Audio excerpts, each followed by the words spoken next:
Hello,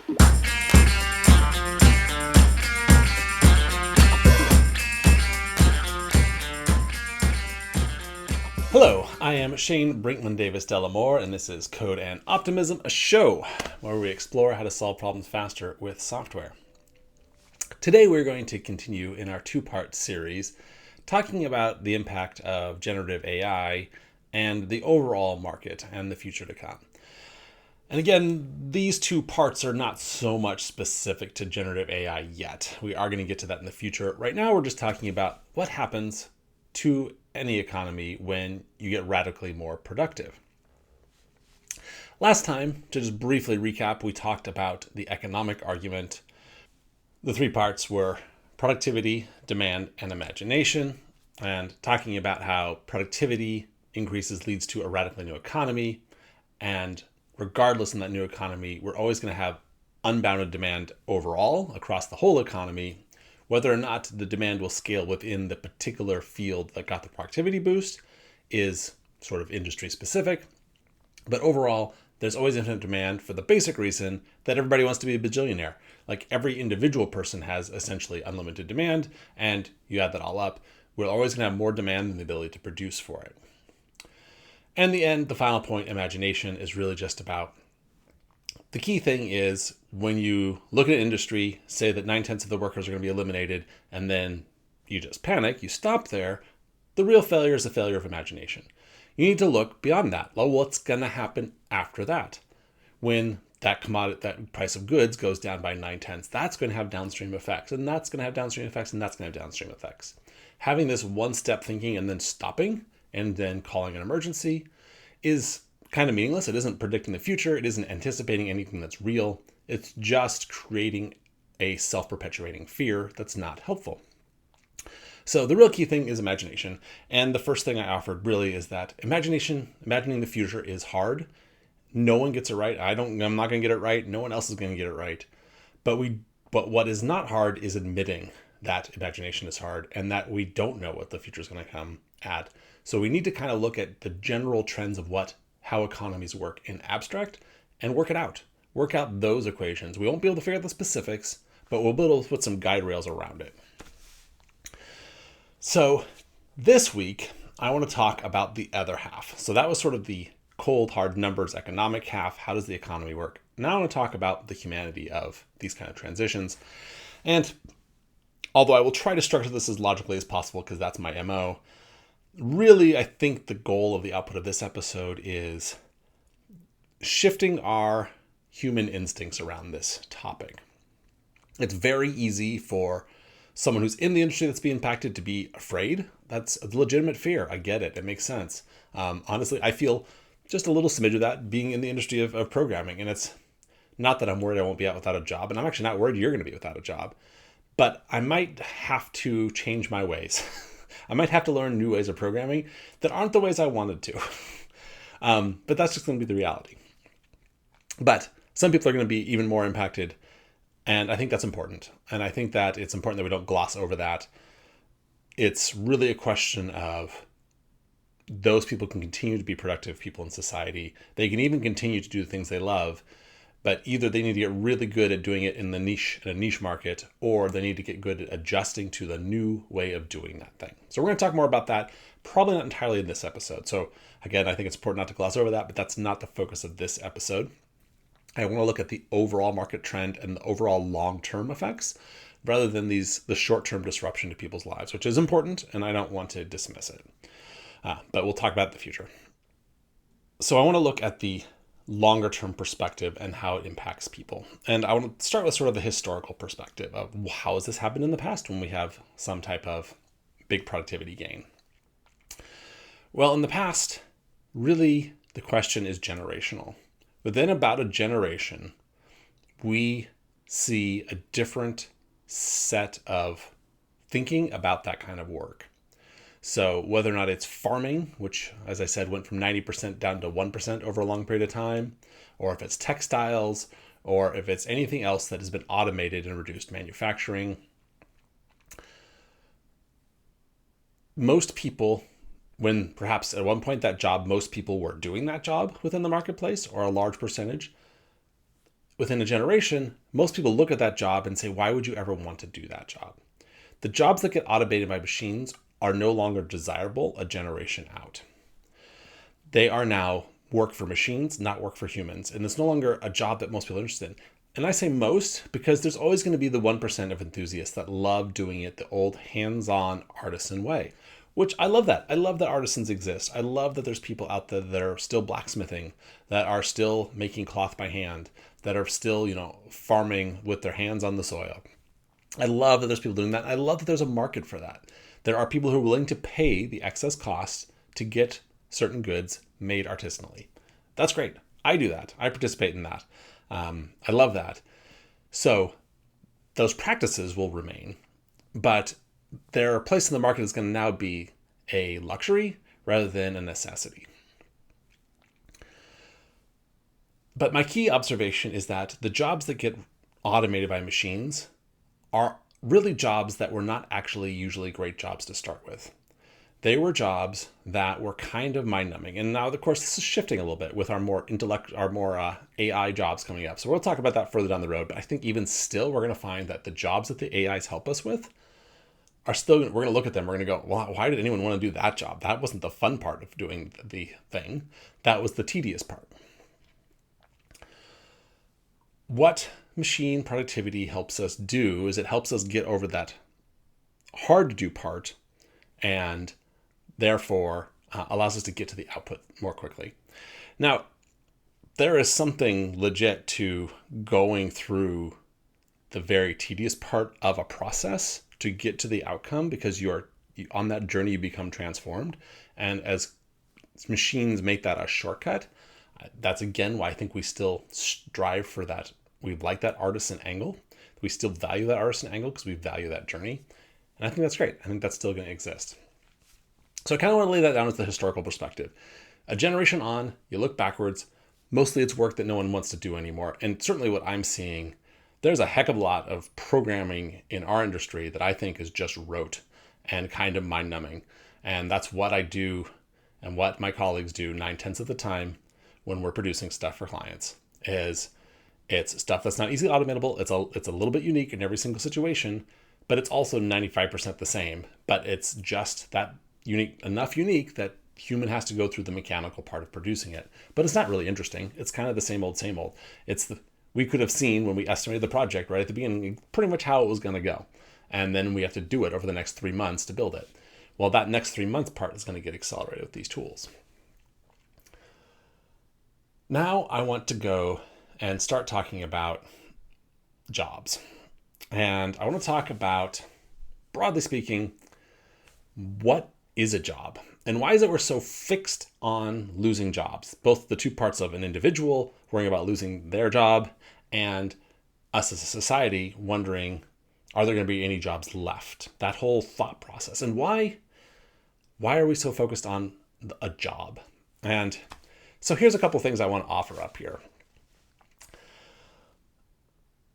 I think focusing on saving jobs across the board, worrying about where jobs are going to go, is a little bit like the tail wagging the dog. Like my meaningful life is not to have a job. Like that's not my goal in life. It's not my favorite thing. No one on their deathbed says, yes, I had a meaningful life. I had a job. Like jobs are not what human life is about.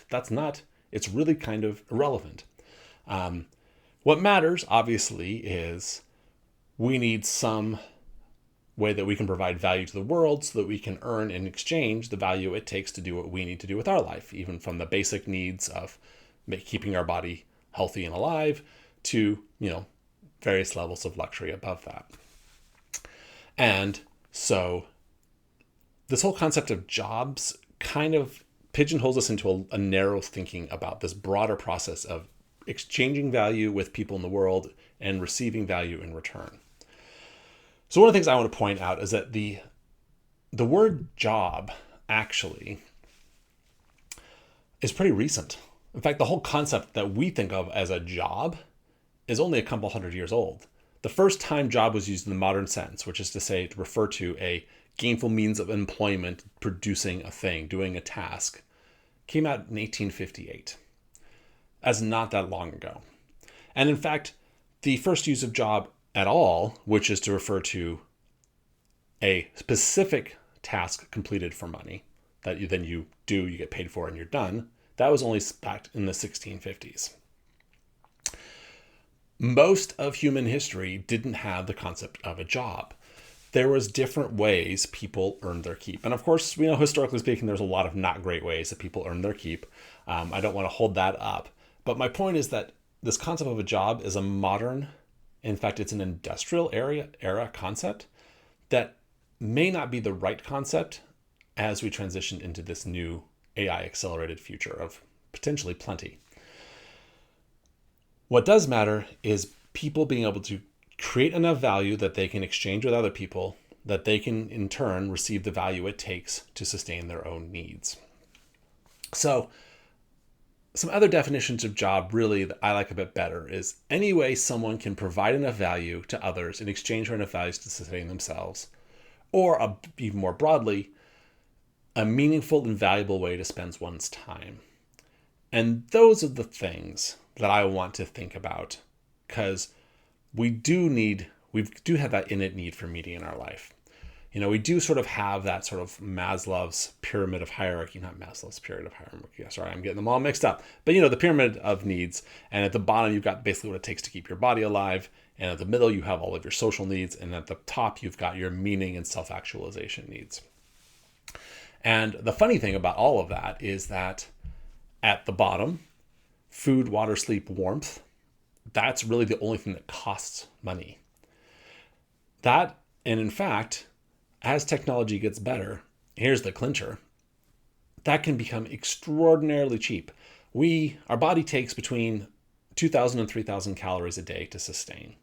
I just looking it up, 1,000 calories is roughly equivalent to 1 kilowatt hour. And so it takes,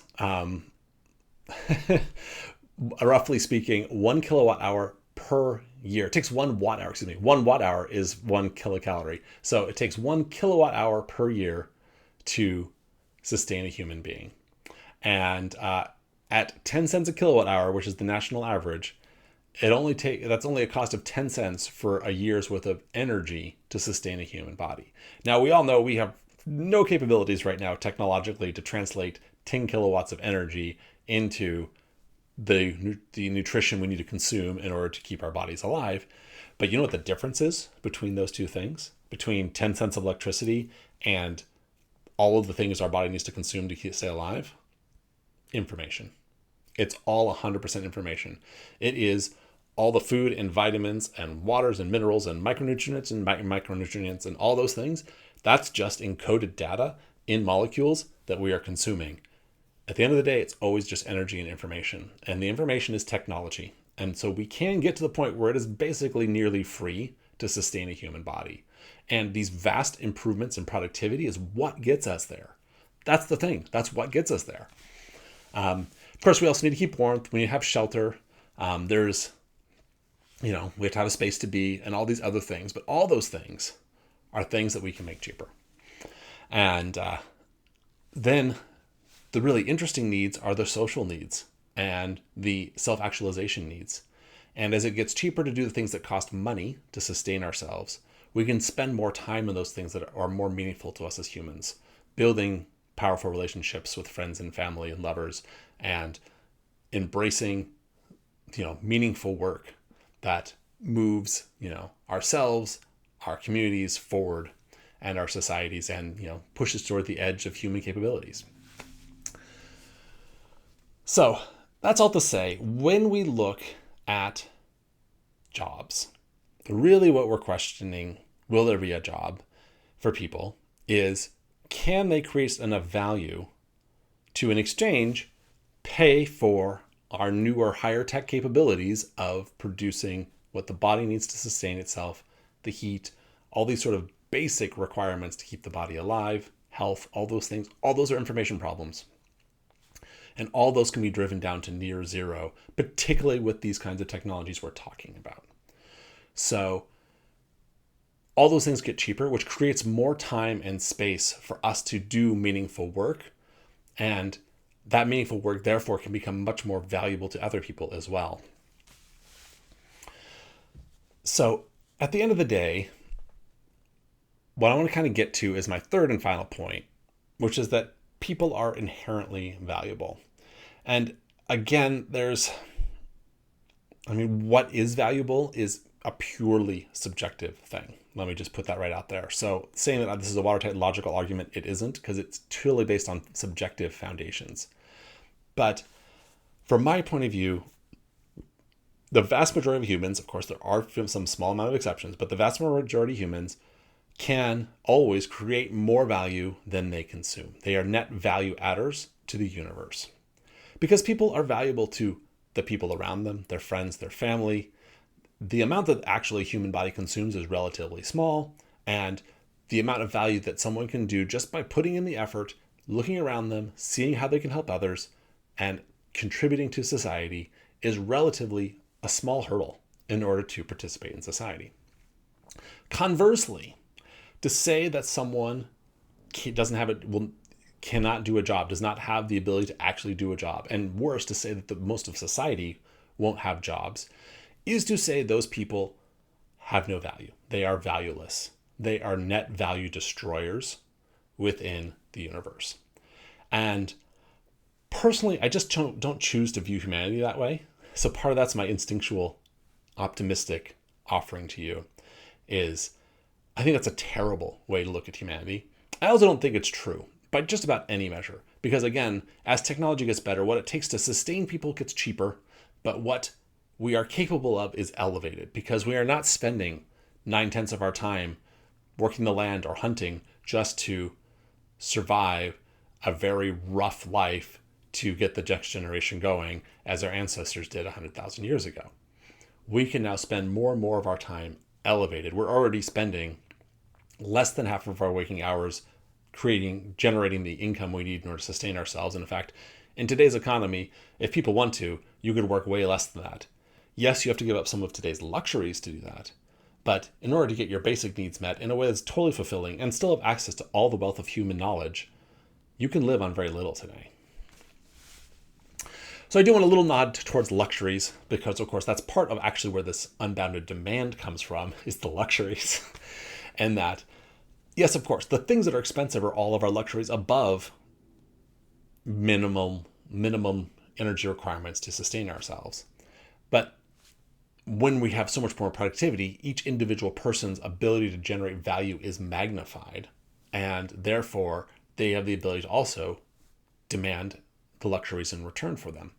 And those luxuries are a good thing. And I think this is sort of a meaning of life question. I do think that everybody needs to find their own meaning of life. But I do think that one of the essential parts of human nature is we are meaning creators. I don't think the meaning of life, and this is just my own personal interpretation, I don't think the meaning of life exists separate from people's. I don't think the universe has a meaning, but I think we as meaning creators do create meaning in life, and that is absolutely valid and valuable. And for me, what the meaning of life ultimately is to explore the unknown, is to stretch humanity into new things. At the end of the day, it's to explore what has not been explored before. And that doesn't necessarily mean physical space. It can mean deeper meditations. It can mean subatomic. It can mean how do you make the best relationships with other people. It's any which direction you can think of. It's doing something that stretches us beyond what we've done before. To me, that is the meaning of life. Again, that's my interpretation. But that's why I am excited about these kind of technologies, because it gives us more time and space to do those things and requires us to have to do less of the daily tedium in order to make the next step in those directions. So at the end, I do want to say that there will always be meaningful, valuable work for anyone who wants it.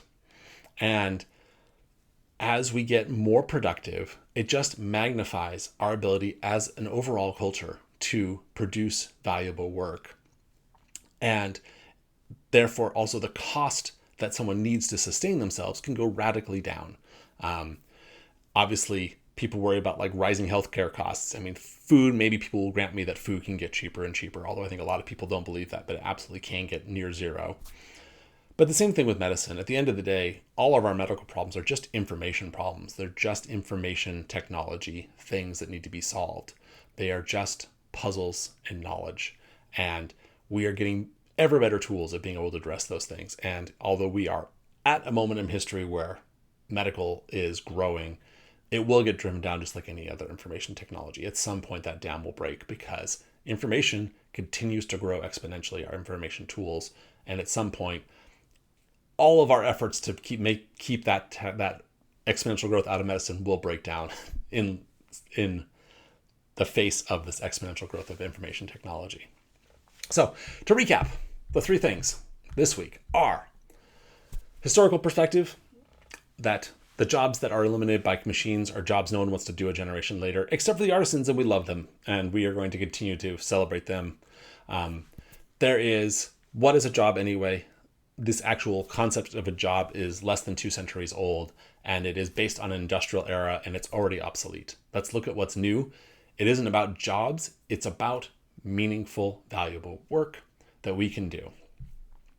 And people are inherently valuable, because if you don't believe that, if you believe that there will be a jobless future, you are by definition saying that the majority of people will be worthless, literally worthless. That is the same thing as saying that humanity will be worthless. And I don't believe that. I don't think you believe that. I think we need to flip that whole equation upside down and just start with that axiom. Humans are fundamentally valuable to the vast majority. And how do we allow people to find their most valuable use of their time that is meaningful to them and contributes to this huge enterprise of humanity that we partake in, where we are trying to explore the boundaries of what is possible. So that was a lot.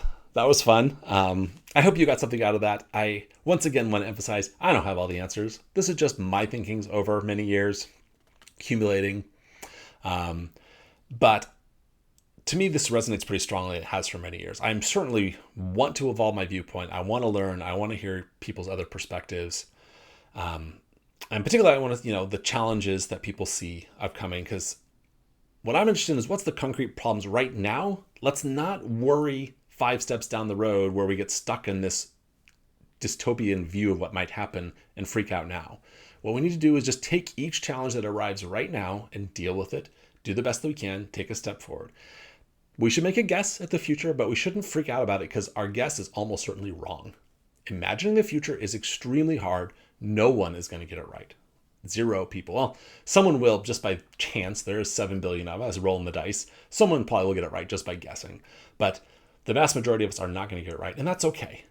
We can make a guess, try to steer clear of the biggest rocks, but in the meantime, let's just put one foot in front of the other and do the best next thing we can with each change that comes down the pipe. And I think that's going to guide us to a really amazing future. So once again, thank you for spending your valuable time with me. And remember, all of these problems, all of them are solvable with enough knowledge.